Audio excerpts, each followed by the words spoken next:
Halo adik-adik, selamat pagi. Apa kabar kalian hari ini? Kak Komang berharap kalian semua dalam keadaan sehat, baik, dan siap mengikuti pembelajaran hari ini. Nah adik-adik, hari ini kita akan belajar yaitu tentang tematik, tema 2, persatuan dalam perbedaan, subtema 1, rukun dalam perbedaan, pembelajaran yang pertama. Nah adik-adik, di tema yang kedua ini kita akan belajar tentang persatuan dalam perbedaan. Mari adik-adik kita belajar dengan penuh semangat. Proklamasi kemerdekaan menjadi tonggak sejarah bagi perjuangan bangsa Indonesia. Meskipun terdiri atas suku yang berbeda, rakyat Indonesia bersatu dalam memproklamirkan kemerdekaan negara Indonesia. Nah adik-adik, sebentar lagi kita akan merayakan hari kemerdekaan negara kita yaitu Indonesia. Mengapa negara kita bisa merdeka? Mengapa negara kita ada proklamasi kemerdekaan? Nah, akan kita pelajari di subtema yang pertama. Setiap tanggal 17 Agustus, rakyat Indonesia selalu mendengar petugas upacara membacakan teks proklamasi. Sebagian rakyat juga bisa mendengarkannya dari radio atau dari tempat lain. Teks proklamasi yang dibacakan memiliki sejarah bagi bangsa Indonesia. Teks tersebut adalah teks proklamasi kemerdekaan negara Indonesia. Ini adalah teks proklamasi yang dibuat oleh Soekarno-Hatta. Nah, kita akan belajar tentang sejarahnya sampai adanya teks proklamasi ini. Teks proklamasi ini berisi tentang ikrar atau proklamirnya bahwa bangsa Indonesia itu sudah merdeka. Biasanya kita membacakannya dengan proklamasi. Kami, bangsa Indonesia, dengan ini menyatakan kemerdekaan Indonesia. Hal-hal yang mengenai pemindahan kekuasaan diselenggarakan dengan cara yang saksama dan dalam tempo yang sesingkat-singkatnya. Jakarta, 17 Agustus tahun 1945. Atas nama bangsa Indonesia, Soekarno-Hatta. Itu adalah isi dari teks proklamasi. Proklamasi kemerdekaan Indonesia. Proklamasi kemerdekaan yang dilakukan tanggal 17 Agustus 1945 menjadi peristiwa penting bagi bangsa Indonesia. Peristiwa tersebut menjadi tonggak sejarah di mana bangsa Indonesia berhak atas kemerdekaan dan wajib mempertahankannya.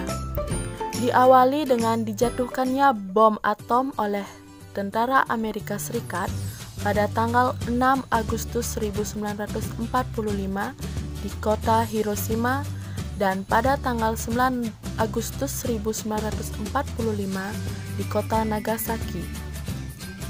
Jepang akhirnya menyerah kepada tentara sekutu. Peristiwa ini dijadikan kesempatan oleh bangsa Indonesia untuk segera membebaskan diri dari penjajahan bangsa Jepang. Nah, bangsa Indonesia pernah dijajah oleh Jepang dan Belanda. Bangsa Belanda ini yang paling lama menjajah Indonesia yaitu 3,5 abad atau 350 tahun. Sedangkan Jepang menjajah Indonesia selama 3,5 tahun. Teks proklamasi ditulis di rumah Laksamana Tadashi Maeda. Nah, ini adalah rumahnya adik-adik. Sekarang rumah ini dijadikan museum perumusan teks proklamasi. Rumah tersebut terletak di Jalan Imam Bonjol nomor 1. Para penyusun teks proklamasi yaitu ada Insinyur Soekarno, Muhammad Hatta, dan Ahmad Subarjo. Nah, ini adalah 3 tokoh yang menyusun teks proklamasi. Konsep teks proklamasi ditulis oleh Insinyur Soekarno. Saat itu hadir pula B.M. Dyah, Sayuti Melik, Soekarni, dan Suedirno. Soekarni mengusulkan agar yang menandatangani teks proklamasi itu adalah Insinyur Soekarno dan Muhammad Hatta atas nama bangsa Indonesia. Teks proklamasi diketik oleh Sayuti Melik. Awalnya, teks proklamasi ditulis oleh Insinyur Soekarno lalu diketik oleh Sayuti Melik. Jadi, teks proklamasi diketik oleh Sayuti Melik. Pagi harinya, tanggal 17 Agustus 1945,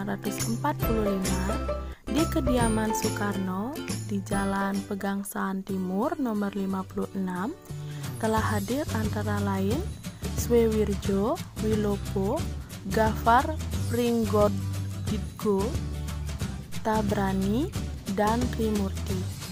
Acara dimulai pada pukul 10 dalam pembacaan proklamasi oleh Soekarno dan disambung pidato singkat tanpa teks. Kemudian, bendera merah putih yang telah dijahit oleh Ibu Fatmawati dikibarkan. Jadi, penjahit bendera merah putih adalah Ibu Fatmawati. Nah, dari proklamasi kemerdekaan Indonesia tadi, kita bisa memetakan beberapa pikiran dengan membuat beberapa pertanyaan menggunakan kata tanya apa, mengapa, siapa, bagaimana, kapan, dan di mana. Misalnya apa? Apa yang dilakukan oleh Muhammad Hatta, Insinyur Soekarno, dan Ahmad Subarjo? Yang dilakukan adalah merumuskan teks proklamasi. Terus, mengapa Jepang menyerah kepada Amerika Serikat atau sekutu? Karena Jepang dibom, yaitu di kota Hiroshima dan kota Nagasaki. Selanjutnya siapa? Siapa yang mengetik teks proklamasi? Siapa yang menjahit bendera merah putih? Yaitu Sayuti Melik dan Ibu Fatmawati. Di mana teks proklamasi dibuat dan di mana teks proklamasi itu dibacakan? Teks proklamasi dibuat di rumah Laksamana Maeda dan dibacakan di rumah Insinyur Soekarno. Kapan kota Hiroshima dibom dan kapan kota Nagasaki dibom? Pada tanggal 6 Agustus 1945 dan 9 Agustus 1945. Dan bagaimana? Nah, jadi kalian bisa membuat peta pemikiran seperti ini di buku kalian masing-masing. Menjelang proklamasi kemerdekaan, perbedaan daerah, agama, dan suku bangsa bukanlah penghalang bagi generasi muda dan generasi tua untuk berkumpul. Perbedaan pendapat sempat terjadi, namun akhirnya mereka bersatu padu untuk memproklamirkan kemerdekaan Indonesia. Pada waktu itu, semangat persatuan sangat menonjol. Bagi bangsa Indonesia memiliki tekad yang kuat. Tidak ada jalan lain dalam usaha memproklamirkan kemerdekaan kecuali menjalin persatuan dan kesatuan. Hal ini mencerminkan kerukunan dalam perbedaan. Tahukah adik-adik bahwa proklamasi kemerdekaan memiliki makna yang sangat penting bagi bangsa Indonesia? Makna kemerdekaan yang pertama yaitu sebagai puncak perjuangan Indonesia. Bangsa Indonesia telah dijajah selama bertahun-tahun oleh negara-negara Eropa sampai Jepang. Penduduk dengan latar belakang yang berbeda bersatu untuk melawan penjajah. Proklamasi kemerdekaan merupakan hasil dari perjuangan para pahlawan. Makna yang kedua yaitu pengakuan kepada dunia luar. Dengan membacakan teks proklamasi, Indonesia mengumumkan kepada dunia luar bahwa Indonesia adalah negara yang merdeka. Pengakuan ini de facto diikuti oleh pengakuan dari negara lain atau de jure. Yang ketiga yaitu menaikkan martabat bangsa. Pembacaan teks proklamasi memberikan pesan kepada negara lain bahwa Indonesia adalah negara yang bebas dari penjajahan, negara yang memiliki martabat, dan negara yang mandiri. Berikutnya adalah perjuangan sebagai negara baru. Indonesia adalah negara yang dibangun oleh rakyat dan untuk rakyat. Negara Indonesia adalah negara mandiri yang tidak tergantung pada negara lain. Dan yang terakhir yaitu tonggak sejarah negara Indonesia. Pembacaan teks proklamasi merupakan awal dari masa kemerdekaan Indonesia yang terbebas dari belenggu penjajahan. Nah, adik-adik, tahukah kalian bahwa diperlukan kemampuan untuk melakukan penyesuaian atau adaptasi ketika ingin menciptakan kerukunan dalam perdamaian? Masih ingatkah kalian pepatah, di mana bumi dipijak, di sana langit dijunjung?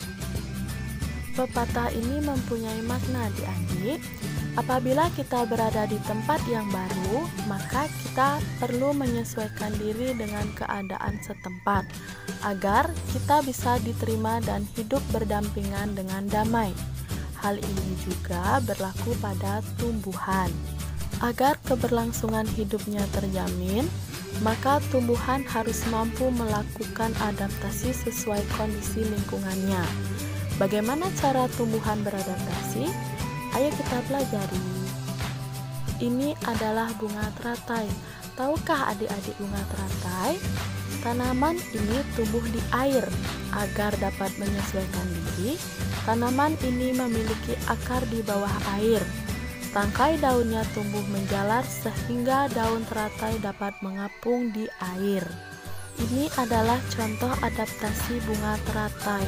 Supaya bisa hidup di air, itu memiliki akar yang panjang dan tangkai daunnya tumbuh menjalar sehingga bunganya bisa mengapung di air. Daun teratai itu bundar dan lebar. Fungsinya adalah agar daun dapat menyerap cahaya matahari sebanyak-banyaknya. Hal ini akan berdampak saat penguapan air dan berfotosintesis. Daun teratai memiliki larutan yang bermanfaat sebagai pembersih daun. Teratai memiliki batang dengan rongga di dalamnya, sehingga ini berfungsi untuk membawa oksigen ke batang dan akar. Meskipun akar berada di dalam air, akar masih tetap dapat bernafas.